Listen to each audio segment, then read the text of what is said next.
Eles apertaram o botão e, em poucas horas, um país inteiro praticamente desapareceu da internet.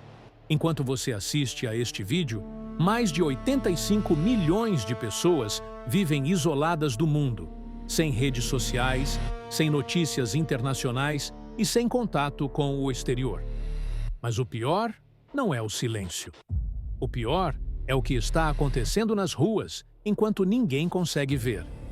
Mais de 3.000 pessoas já morreram. E então, do outro lado do planeta, Donald Trump quebrou o silêncio com uma frase que fez o mundo prender a respiração. A ajuda está a caminho. O que isso realmente significa? O que é essa ajuda? Seria uma intervenção cibernética? Uma pressão diplomática capaz de furar o bloqueio digital? Ou o prelúdio de uma escalada internacional contra um regime que decidiu apagar a própria voz para silenciar seu povo? Para entender como chegamos ao ponto de 3.000 mortos, precisamos entender a matriz econômica que entrou em colapso. O Irã é uma potência energética, mas seu povo estava passando fome. Quando o preço do combustível e dos alimentos básicos atingiu níveis estratosféricos, a barreira do medo se rompeu. Não eram apenas estudantes nas ruas, eram pais de família, operários e idosos. O governo iraniano, acuado por sanções internacionais e pela própria crise interna, viu o controle escapar por entre os dedos. A resposta foi a força bruta. A Guarda Revolucionária, uma elite militar que responde apenas ao líder supremo, foi mobilizada para reprimir os protestos em larga escala. O número de 3.000 mortos é uma estimativa conservadora. Organizações independentes de direitos humanos afirmam que os números podem ser ainda maiores. Relatos que conseguiram escapar do país falam de hospitais vigiados, onde feridos são presos em vez de tratados, e de famílias impedidas de velar seus mortos. Mas por que o mundo demorou a reagir? Por que o Irã aplicou a doutrina do isolamento total? Eles perceberam que, na era do TikTok e do Instagram, uma revolução não é feita apenas com pedras, mas com imagens. Se você corta o sinal, você corta a prova do crime. Eles começaram limitando as redes móveis e bloqueando os principais aplicativos. Depois, restringiram provedores de fibra ótica e rotas internacionais de dados. Em menos de 24 horas, o Irã praticamente desapareceu da internet global, tornando-se uma ilha escura no meio de um oceano conectado. E foi nesse vácuo de informação que a repressão atingiu seu ápice. Enquanto famílias choravam seus mortos no escuro, o regime acreditava ter vencido a batalha pela narrativa. Eles só não contavam com o fator Trump. O que aconteceu no Irã não foi apenas um bloqueio.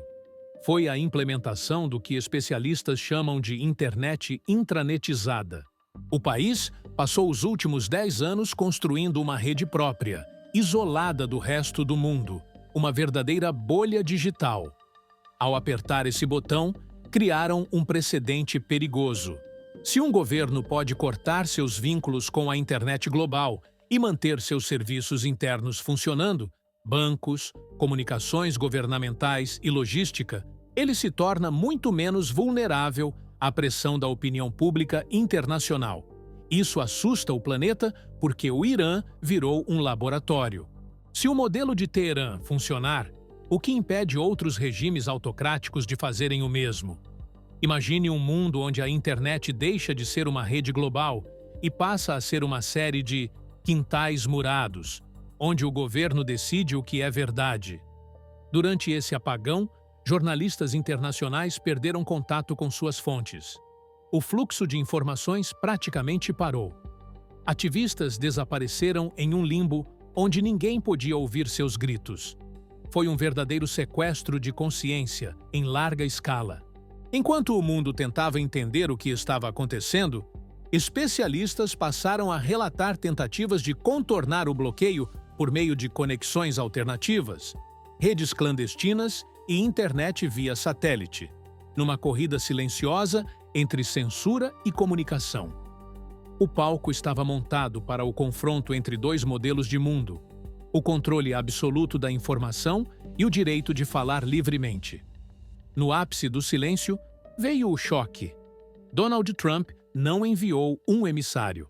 Ele foi às redes sociais e aos canais oficiais para lançar uma mensagem direta ao regime iraniano.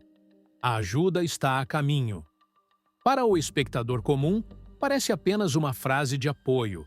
Para analistas e para os generais em Teherã, isso soou como um sinal de alerta. Porque ajuda pode significar pressão diplomática, sanções mais duras ou até estratégias para devolver voz aos manifestantes. Trump completou dizendo que todas as opções estão na mesa, uma expressão que, na linguagem internacional, indica que até a ação militar é considerada. O Irã respondeu imediatamente, afirmando que qualquer tentativa americana de violar seu espaço soberano, digitalmente ou fisicamente, seria respondida com retaliação, incluindo a ameaça de fechar o Estreito de Hormuz. Se você não sabe, o Estreito de Hormuz é a artéria principal do mundo. Por ali, passa cerca de 20% de todo o petróleo global.